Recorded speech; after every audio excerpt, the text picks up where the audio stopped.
नमस्कार, आप देख रहे हैं न्यूज प्लस 21। मैं हूं आपके साथ ललिता चक्रधारी। चले डालते हैं एक नजर सुबह की ताजा खबरों पर। 24 घंटे में कोरोना के 2.5 लाख नए मामले, 607 लोगों की हुई मौत। प्रधानमंत्री मोदी आज करेंगे भाजपा कार्यकर्ताओं के साथ संवाद, नमो ऐप के माध्यम से जुड़ेंगे।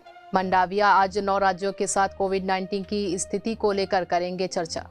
बिहार में रेलवे की एनटीपीसी परीक्षा में अनियमितता का आरोप, छात्रों ने किया बड़ा बवाल, कई ट्रेनों के पहिए थमे। दिल्ली में कोरोना के हालात पर 27 जनवरी को डीडीएमए की बैठक लेंगे एलजी अनिल बैसल, हो सकते हैं कई अहम फैसले।